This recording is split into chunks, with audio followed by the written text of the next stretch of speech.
सभी मसीही भाई बहनों को यीशु के नाम में शालोम, प्रेज द लॉर्ड, जय मसीह की।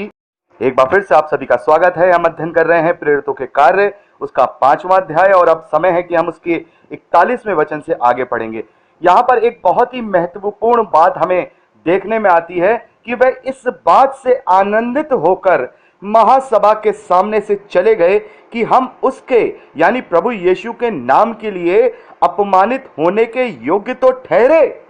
तो हम यहां देखते हैं कि जब वो महायाजक महासभा में उन्हें पिटवाते हैं, उन्हें अपमानित करते हैं और उन्हें छोड़ देते हैं, तो यहां पर जो प्रेरित हैं वो खुश और आनंदित हैं। क्यों? क्योंकि वो इस बात के लिए बड़ा अपने आप को अपने ऊपर गर्व महसूस कर रहे हैं कि हम प्रभु यीशु मसीह के नाम के लिए अपमानित होने के योग्य तो ठहरे। यानी कि जो प्रभु यीशु मसीह के लिए अपमानित होता है, उत्पादित होता है, पिटवाया जाता है, उसके खिलाफ झूठी झूठी गवाहियां दी जाती हैं, तो इसका मतलब यह है कि वो इस योग्य है कि प्रभु ने उसे चुना है कि वो यीशु के नाम के लिए अपमानित हो रहा है। तो यहां जो चेले हैं बड़े उत्साहित हैं, बड़े आनंद में हैं, बड़े मगन हैं कि हम इस योग्य तो ठहरे कि हमें यीशु के नाम के लिए अपमानित हो, हम यीशु के नाम के लिए अपमानित हुए। और इसी बात को यीशु मसीह ने मत्ती के सुसमाचार 5वें अध्याय और उसके 11वें और 12वें वचन में बताया। धन्य हो तुम जब मनुष्य मेरे कारण तुम्हारी निंदा करे और सताए और झूठ बोल बोलकर तुम्हारे विरोध में सब प्रकार की बुरी बातें कहे, तब आनंदित और मगन होना, क्योंकि तुम्हारे लिए स्वर्ग में बड़ा फल है। तो यहां पर उसी बात को चेले याद करते हैं और कहते हैं कि हे परमेश्वर, तेरा धन्यवाद है, हम आनंदित हैं, मगन हैं, क्योंकि हम इस योग्य तो ठहरे कि उसके नाम के लिए अपमानित हुए, उसके नाम के लिए हमने मार खाई, उसके नाम के लिए हम उत्पादित हुए। और प्रभु ने भी यही बात बोली है कि जब मनुष्य मेरे कारण तुम्हारी निंदा करे, तुम्हें सताए और झूठ बोल करके तुम्हारे विरोध में सब प्रकार की बातें करे, तो मगन होना, आनंदित होना और समझ जाना कि तुम इस योग्य हो कि तुम्हारे लिए स्वर्ग में बड़ा फल है। और मैं परमेश्वर का बहुत बहुत धन्यवाद देता हूं कि पिछले बीते दिनों में मुझे परमेश्वर के नाम के लिए कितना ज्यादा उत्पादित किया गया कि मुझे घर से निकाल दिया गया। मैं एक कमरे में रहने के लिए विवश हुआ। मेरे ऊपर कितनी लड़ाइयां और लड़ाइयों के कारण मेरा समय बर्बाद किया गया। मुझे कितने झूठी बातों में और झूठे मुकदमे में उलझाया गया। मुझे कितना परेशान किया गया। और मैं आज परमेश्वर का धन्यवाद करता हूं कि मैं उस घड़ी भी आनंदित था, मगन था। मैं और मेरी पत्नी एक दूसरे को ढांढस देते थे, एक दूसरे से ये कहते थे कि हम परमेश्वर के चुने हुए हैं, इसलिए हम उसके नाम के लिए उत्पादित हो रहे हैं। और प्रभु ने हमसे कहा है कि जब कोई तुम्हें मेरे नाम के कारण तुम्हारी निंदा करे, सताए और तुम्हारे खिलाफ झूठ बोल बोलकर सारी बातें करे, तब तुम आनंदित और मगन होना। हम एक दूसरे को ढांढस दिया करते थे और आनंदित और मगन हुआ करते थे कि कहते थे कि हे प्रभु, हम धन्य हो गए कि तेरे नाम के कारण हम सताए जा रहे हैं। तो कोई भी मसीही विश्वासी अगर उसके जीवन के अंदर प्रभु यीशु मसीह के नाम के प्रचार के लिए, प्रभु यीशु मसीह के लिए अगर उससे उत्पादित होना पड़े, उसे परेशान किया जाए, उसको किसी चीज की हानि उठानी पड़े, तो उसके लिए ये अफसोस करने की बात नहीं, वरना उसके लिए ये बहुत ही बड़ी आनंद और मगन होने का विषय है कि हम इस योग्य तो ठहरे कि उसने हमें चुना कि हम उसके नाम के लिए उत्पादित हुए, उसके नाम के लिए अपमानित हुए। और यहां चेले वही कर रहे हैं, खुश हो रहे हैं, आनंद हो रहे हैं, मगन हो रहे हैं कि प्रभु हम तेरा धन्यवाद करते हैं कि तेरे नाम के लिए हम इस योग्य तो ठहरे कि हम अपमानित हुए। और आजकल बहुत सारे लोग ऐसे हैं जो जब शैतान के द्वारा प्रभु यीशु मसीह के नाम के लिए जब उन्हें परीक्षा दी जाती है या उन्हें सताव में डाला जाता है, तो वह टूट जाते हैं और प्रभु को बुरा भला कहते हैं कि हम तो तेरा प्रचार कर रहे हैं, हम तो तेरे नाम के लिए बड़ाई कर रहे हैं, क्यों तू हमारा साथ नहीं देता, तू क्यों हमें अपमानित करता है। और वो अपने विश्वास में हिल जाते हैं। लेकिन प्रभु ने ये पहले ही कह दिया है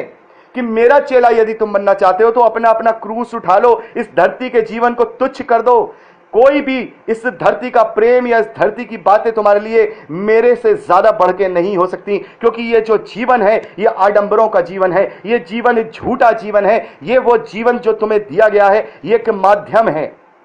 ये एक माध्यम है कि तुम उस अनंत जीवन को प्राप्त कर पाओ, तुम उस अनंत जीवन के भागी हो जाओ, तुम उस अनंत जीवन के योग्य हो जाओ। तो ये जीवन हमें इसलिए नहीं दिया गया कि हम यहाँ आनंदित हों या मगन हों, यहाँ पर इस भौतिक वस्तुओं को जो उपयोग करके हम बड़े खुश हों, बल्कि इसलिए दिया गया है कि हम अपने आप को परमेश्वर के ग्रहण योग्य बनाएं, प्रभु की आज्ञाओं को, प्रभु की इच्छाओं को अपने जीवन में लागू करें और एक ऐसा विश्वासी बन के अपने आप को उस अनंत जीवन के मेरास का अधिकारी बना दें, उस वसीयत का अधिकारी बना दें जो वसीयत प्रभु यीशु मसीह हमारे लिए लिख के चला गया कि जो कोई मुझ पर विश्वास करेगा और मेरी बातों पर, मेरी आज्ञाओं पर, मेरी इच्छा पर चलेगा, उससे मैं और मेरा पिता मिलेंगे और उसे अपने पास बुलाएंगे और उसे अनंत जीवन का भागी बनाएंगे। तो यहां पर हम देखते हैं कि बहुत ही बड़ी ये खुशी की बात है यदि किसी मसीही विश्वासी के साथ इस प्रकार की घटना होती है, तो इस बात का प्रूफ है कि वो प्रभु यीशु मसीह के कहे गए धन्य शब्द से धन्य हो गया कि उसने यीशु के नाम के लिए अपने आप को इस धरती पे परेशान किया, इस धरती पर उसे उत्पादित किया गया, उसे पीटा गया, उसके खिलाफ झूठे झूठे मुकदमे किए गए, उसके खिलाफ झूठी झूठी बातें की गई। तब उस समय में अपने आप को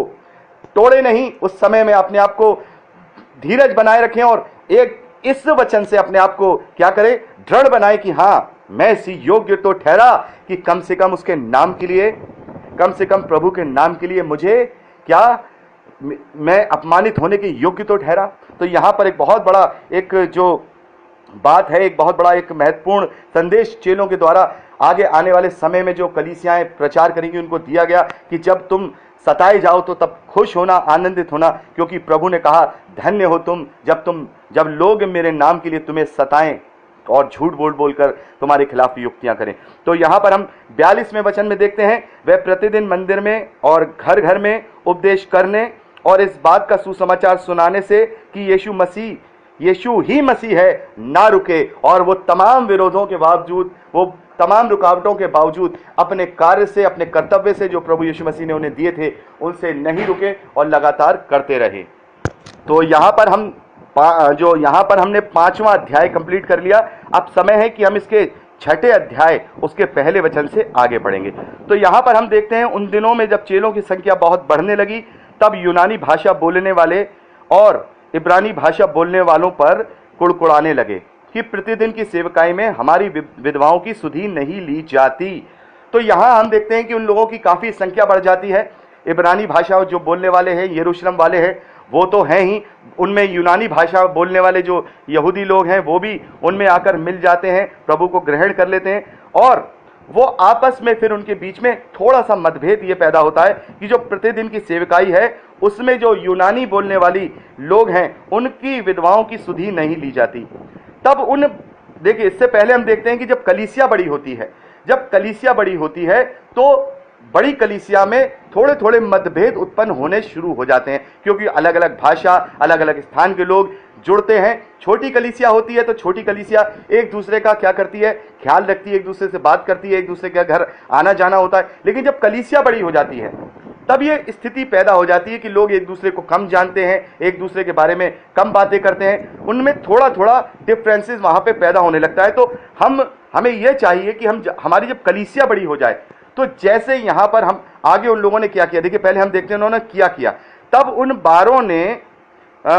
उन बारों ने चेलों की मंडली को अपने पास बुलाकर कहा, यह ठीक नहीं कि हम परमेश्वर के वचन को छोड़कर खिलाने पिलाने की सेवा में रहें। इसलिए हे भाइयों, हम में से 7 सुनाम पुरुषों को जो पवित्र आत्मा और बुद्धि से परिपूर्ण हो चुन ले कि हम उन्हें इस काम पर ठहरा दे, परंतु हम तो प्रार्थना में और वचन की सेवा में लगे रहेंगे। तो यहाँ पर हम देखते हैं कि जब कलीसिया के जब बढ़ गई और कार्य बढ़ गए तो उन्होंने क्या किया, और नियुक्तियां की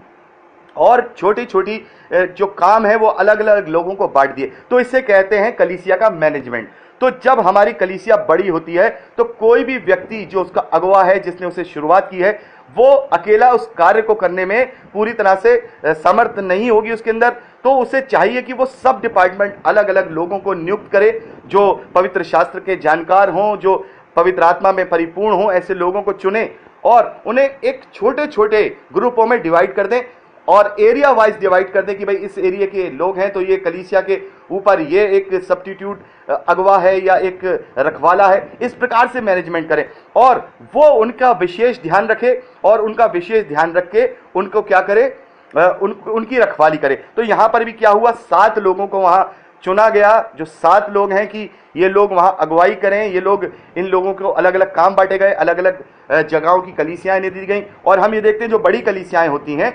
जो हम देखते हैं उनमें भी यही सिस्टम है कि एक बड़ा चर्च है, एक बड़ा व्यक्ति होता है जो सबका ध्यान रखता है, फिर उसके बाद छोटे छोटे जगहों को एक एक जगह पर कलीसियाओं को बांट दिया जाता है, उनके ऊपर रखवाले को नियुक्त कर दिया जाता है जिससे कि वो अपनी भेड़ों की रखवाली कर सके। तो ये कलीसिया का मैनेजमेंट यहाँ पर होना शुरू हो गया। लेकिन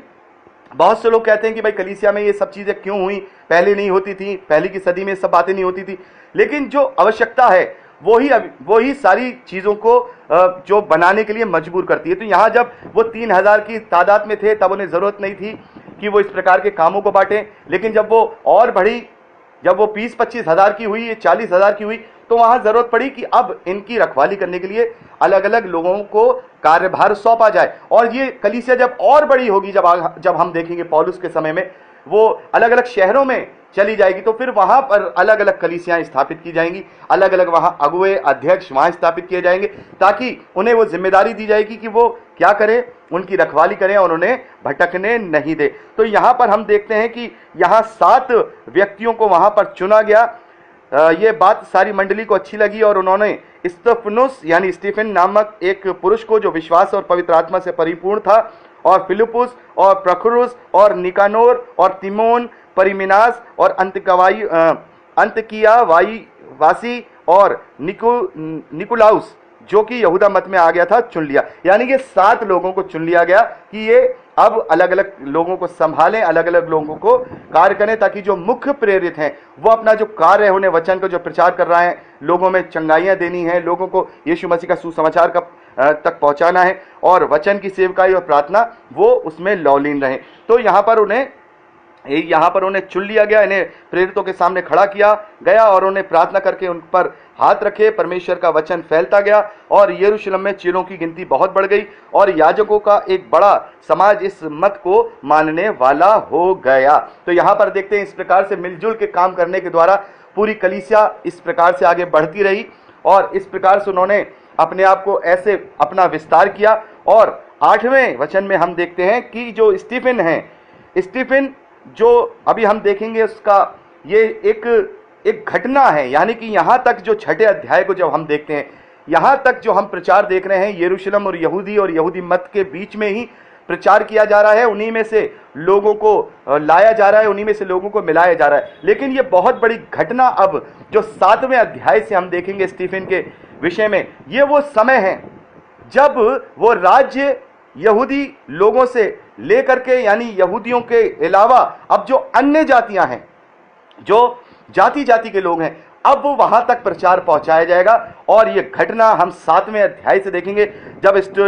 जो स्टीफन है उनको पथरवा करके शहीद कर दिया जाएगा। उसके बाद हम देखेंगे कि परमेश्वर एक नया अध्याय इस धरती के लिए देंगे कि अब ये जो सुसमाचार है, अब ये जो उद्धार की वाचा है, अब बहुत हो गया कि केवल यहूदियों में ही किया जा रहा है। अब समय आ गया है कि अब ये अन्य जातियों में भी ट्रांसफर किया जाए और उस जाति को दिया जाए जो जाति बहुत सा फल लाने वाली होगी। तो यहाँ 8वें वचन में हम देखते हैं स्टीफन अनुग्रह और सामर्थ्य से परिपूर्ण होकर लोगों में बड़े बड़े अद्भुत काम और चिन्ह दिखाया करता था। तब उस आराधनालय में से जो लिबर्तीनों कहलाती थी और कुरेनी और सिकंदरिया और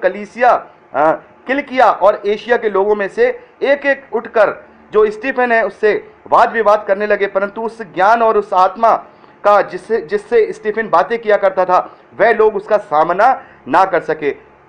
इस पर उन्होंने कई लोगों को उभारा, यानी कि उसके खिलाफ षड्यंत्र रचा, और उन लोगों ने कहा कि ये मूसा और मूसा की व्यवस्था का विरोध करता है और ये पवित्र स्थान को कहता है कि ये ढहा दिया जाएगा, ये परमेश्वर का विरोध करता है। इस प्रकार से उसके ऊपर झूठा इल्जाम लगा के लोगों को अपनी तरफ मिला के हम देखते हैं कि वहां पर उसको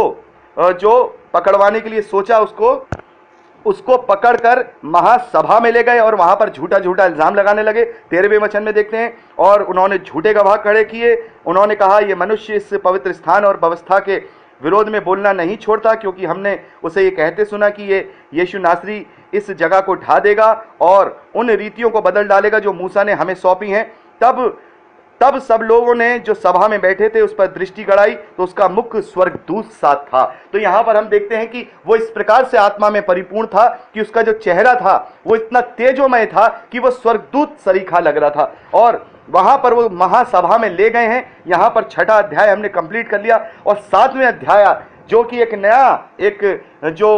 अध्याय है वो अब जो सेवकाई का अध्याय है उसमें शुरू होगा कि जो यहूदी मत में से प्रचार अब अन्य जातियों में भी ट्रांसफर किया जाएगा, ताकि जाति जाति के लोग, कुल कुल के लोग, भाषा भाषा के लोग अब बचाए जा सके, उद्धार पा सकें और पवित्र आत्मा को पा सके। तो यहाँ पर हम जो 7वां अध्याय है उसका जो रिकॉर्डिंग है वो अगले रिकॉर्डिंग में करेंगे। आप प्रभु आपको आशीष दे।